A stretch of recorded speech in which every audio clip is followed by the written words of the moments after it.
Hoje nós vamos fazer um quadro de culinária daqueles que vocês vão aproveitar muito.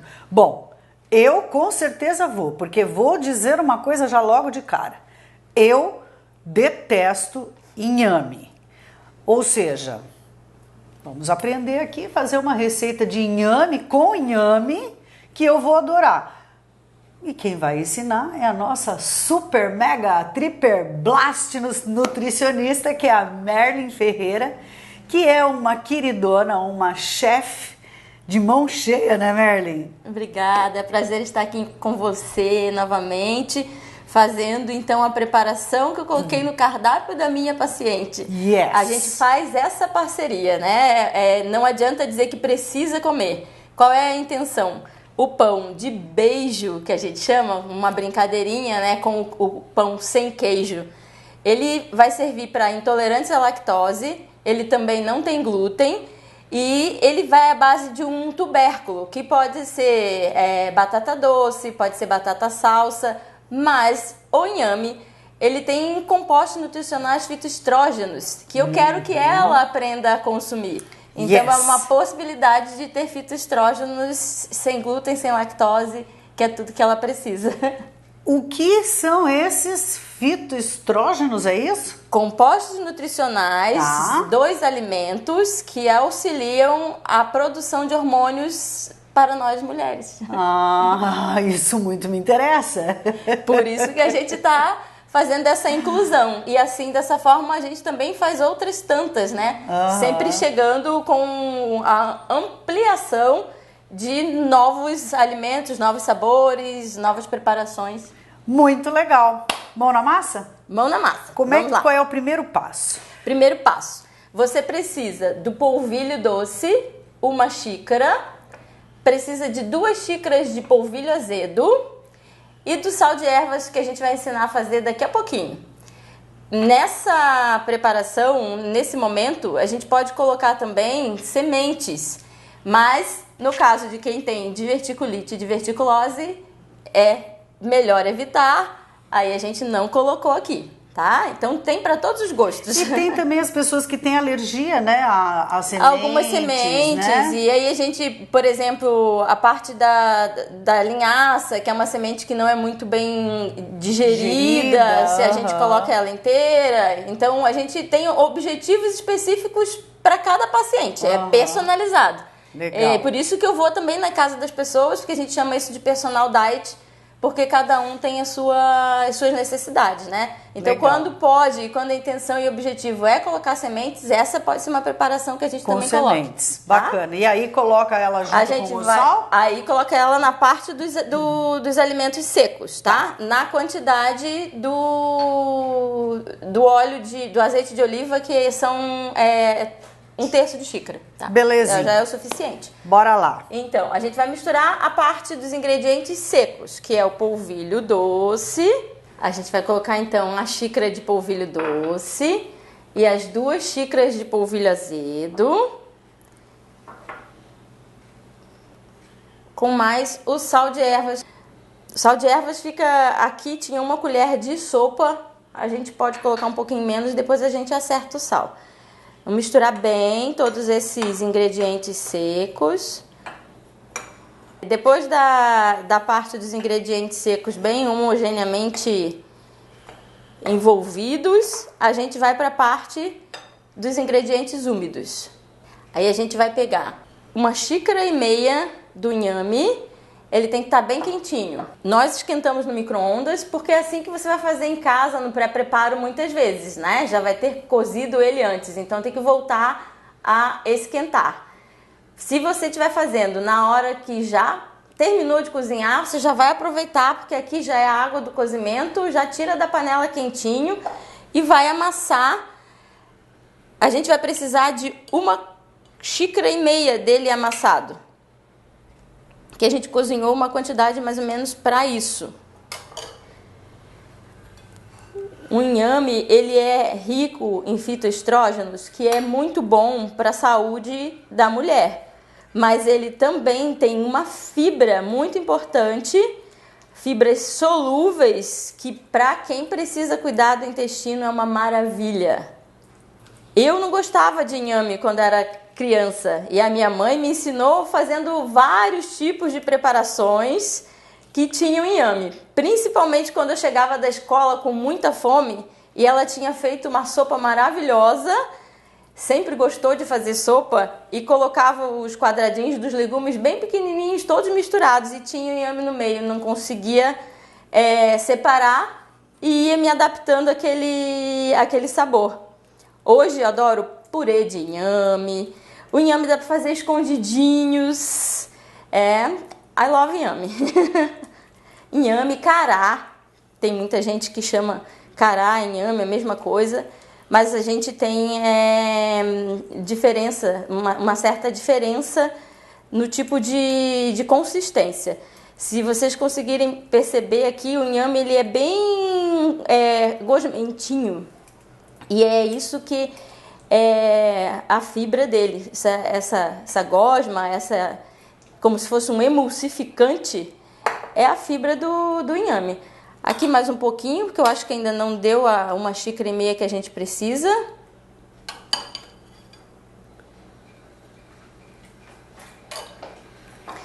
Amassar bem, para ficar bem homogêneo, sem nenhum grumo, sem nenhuma pelotinha. E vamos para a nossa xícara e meia. Então agora aqui a gente já completou então a nossa 1 xícara e meia. E a gente vai envolver essa 1 xícara e meia com o azeite de oliva. O azeite de oliva, que é 1/3 da xícara, a gente vai envolvendo aos poucos. Vai fazer como se fosse um purezinho. Cheirinho também maravilhoso. Esse aqui é bem importante, tá? Porque ele fica mais cremoso pra gente depois envolver na parte dos secos. E aí daqui a gente pode ter variações. Esse aqui a gente já poderia fazer um purê. Ao invés de colocar azeite de oliva, pode colocar também a gordura do coco. Para quem consome laticínios, pode ser a manteiga. Para os veganos, a gente tem a opção da manteiga de castanha de caju, que fica uma delícia aqui também. Feito o purezinho, a gente acrescenta o purê na parte da farinha. Então aqui essa água ainda quente, a gente vai colocar também 1/3 da xícara, um pouquinho mais do que isso, menos do que 1 xícara pela metade. E vamos envolvendo. E enquanto a gente mistura aqui, eu vou tirar para vocês uma dúvida. Tem muita gente que acha que tem o inhame ou o cará, tem diferença no tubérculo, que ele seria venenoso. A folha, sim. Tem a folha do inhame, não é recomendado. Aí tem uma taioba, que aí a gente pode fazer refogadinho, como a gente faz a couve em folha, né? Olha, aí aqui agora a gente já envolveu o quanto podia e a hora boa é agora. A hora da mão na massa. Não sei vocês, mas a dica também para as mães que têm crianças que não gostam de comer essas coisas diferentes, coloquem elas para fazer isso, que vocês vão ver que a adesão vai ser muito maior. A criança não resiste a comer o que ela fez. Dá uma baguncinha, mas é uma baguncinha educativa, uma baguncinha gostosa.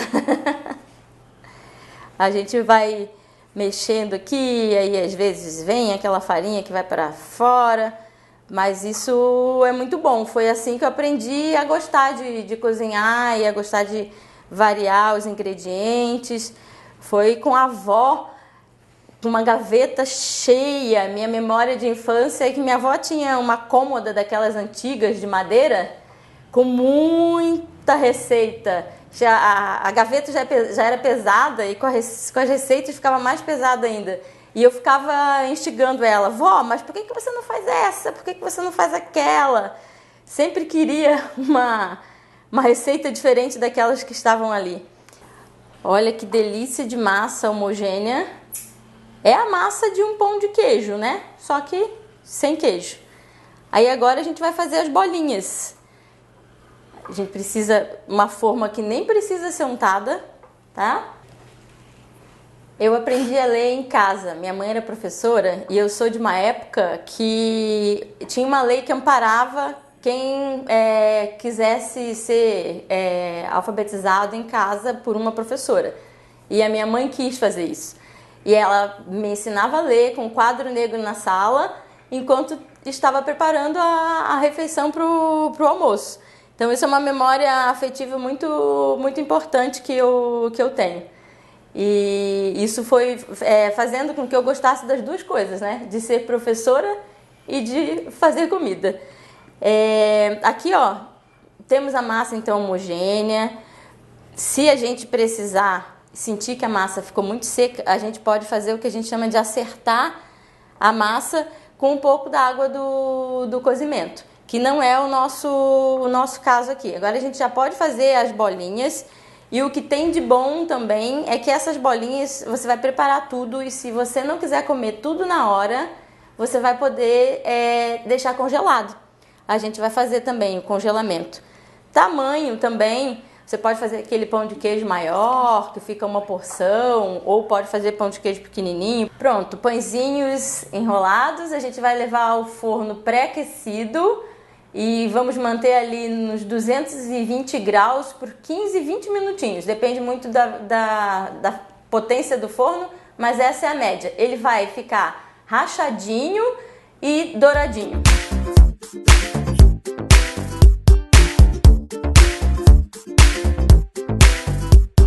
Esses aqui a gente vai colocar para congelar. Depois de congelado, a gente pode tirar da refratária aqui que foi congelado e botar em saquinhos para ocupar menos espaço no congelador.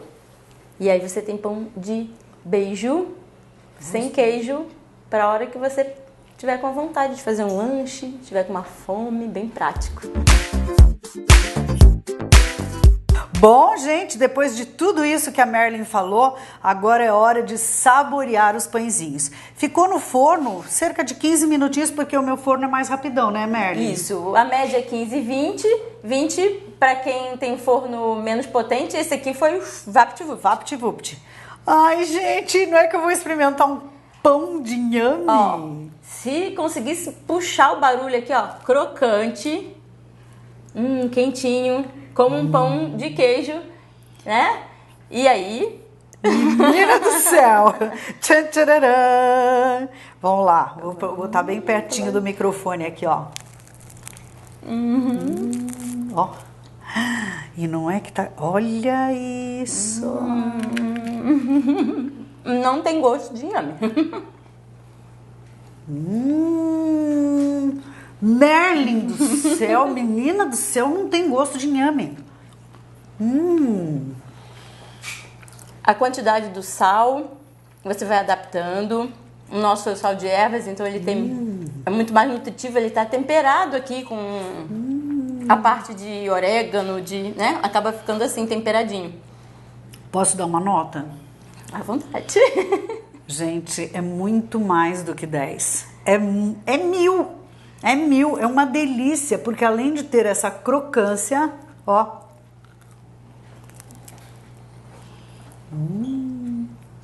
Tem um super sabor. Amei, amei, A gente amei. gosta de surpreender, que bom. O mais legal, gente, de tudo isso é que eu detesto inhame. E agora eu sei como eu vou comer meu inhame. E vai poder levar onde for, congelado, para fazer e ficar sempre quentinho a hora que quiser. É bom demais da conta, como diz o mineiro.